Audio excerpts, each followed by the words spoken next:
What if the person you think you are is not the one making your decisions? What if your thoughts, your desires, your habits are not really yours? You wake up every day believing you are in control. You believe your choices are conscious, that your actions are rational, that your life is directed by you.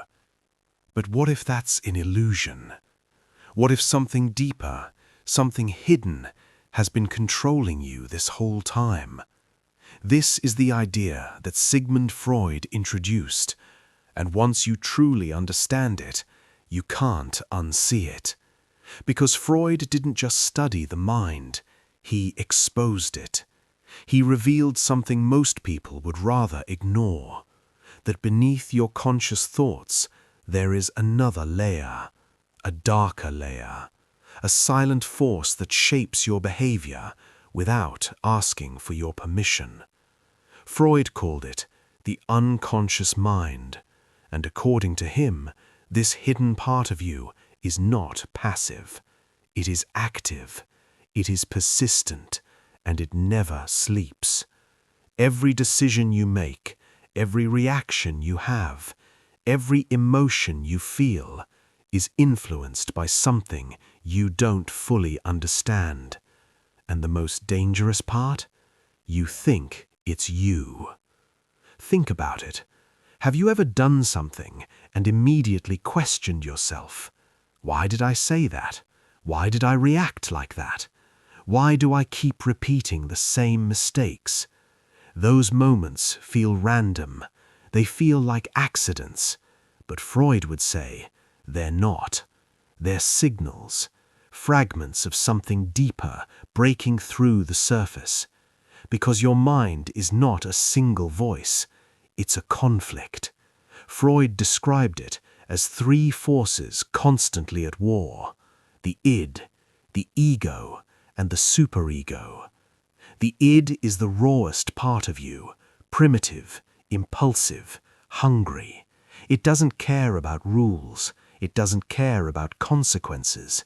It wants pleasure, instantly, and it doesn't ask for permission. Then there's the superego, the voice of judgment, the voice that tells you what is right and what is wrong. It's everything you've been taught, your parents, your culture, your society. It's the part that criticizes you, the part that makes you feel guilt, the part that says this is not acceptable. And between these two forces, there's the ego, the part you think is you, the part trying to stay in control, trying to keep balance, trying to make rational decisions. But here's the truth. The ego is not in control. It's under pressure, constantly negotiating between desire and restriction, between what you want and what you believe you should want. And most of the time, it doesn't win, because the unconscious doesn't argue. It acts, silently, indirectly. It hides in places you don't look, in your dreams, in your fears, in your sudden reactions, in the patterns that repeat no matter how much you try to change. Freud believed that nothing you do is truly accidental, not even your mistakes, especially your mistakes, because what you call a mistake might actually be the truth slipping out. Have you ever said something you didn't mean to say? A slip of the tongue, a moment you instantly regret. You try to correct it, you laugh it off, you say, I didn't mean that. But what if you did? What if that was the real thought, escaping for a second, before your ego could hide it again? That's how the unconscious works. It leaks, in small ways, in subtle ways, until one day it doesn't stay subtle anymore. Because the more you suppress something, the stronger it becomes. And this is where things start to get darker. Because most people are not aware of what they're suppressing. They push down emotions they don't want to feel: anger, jealousy, fear, desire. They ignore them, they deny them, they pretend they're not there. But the unconscious doesn't forget. It stores everything. Every moment you felt rejected, every time you were hurt, every time you had to hide who you really were, just to be accepted.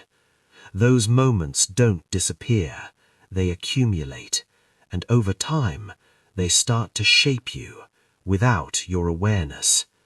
That sudden anger you can't explain, that anxiety that comes out of nowhere, that emptiness you feel, even when things are fine. Those are not random feelings, they are echoes of something deeper, something unresolved. Freud believed that your childhood is where most of this begins, not just your memories, but your emotional patterns, the way you experience love, the way you react to rejection, the way you deal with conflict. All of it is influenced by your early experiences. But here's the problem. You don't remember most of it, not consciously, but your unconscious does, and it doesn't let go. It keeps replaying those patterns in your adult life. That's why you might be drawn to the same type of person again and again, even when you know it ends badly. That's why you repeat the same mistakes, even when you promise yourself you won't. That's why certain situations trigger you more than they should. It's not about the present moment. It's about the past repeating itself. Freud called this repetition compulsion, the tendency to relive unresolved experiences, not because you want to suffer, but because your mind is trying to understand something it never processed. It's trying to fix something it never healed. But instead of resolving it, you recreate it in different forms, with different people, different situations, same pattern. And the most disturbing part is you think you're choosing it. You believe it's your decision. But what if it's not? What if you're just following a script written before you were even aware of it? And this is where the illusion breaks. Because if Freud is right, then control is not what you think it is. You are not as conscious as you believe. You are not as rational as you assume. And your identity is not as stable as it feels. You are layered, fragmented, conflicted, and most of what drives you is hidden. Now ask yourself something. How many of your decisions are actually yours, and how many are reactions?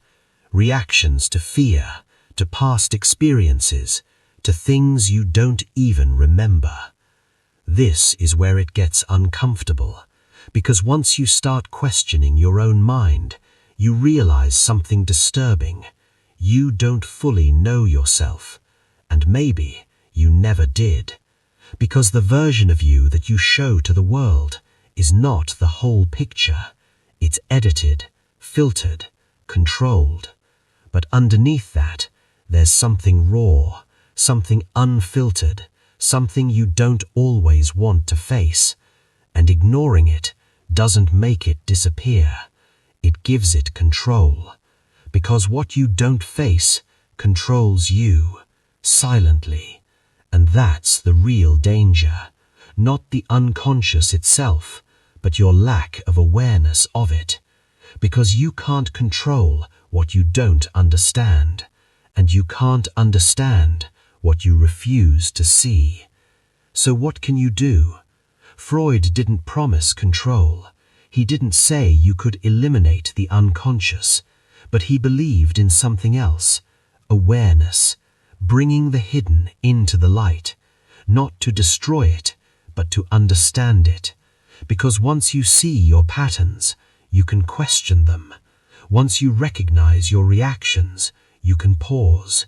Once you understand your impulses, you can choose. Not perfectly, not always, but sometimes. And sometimes is enough to start changing. Because real change doesn't happen all at once. It starts with awareness, a single moment where you catch yourself, where you notice something you didn't notice before. And in that moment, you create distance. Distance between you and your patterns, between you and your past, between you and the unconscious forces that drive you. And in that space, you begin to take back control, not completely, but enough. Enough to stop repeating the same cycle, enough to question your own mind, enough to become something more than just a reaction. Because at the end of the day, you may never be fully in control, but you don't have to be completely controlled.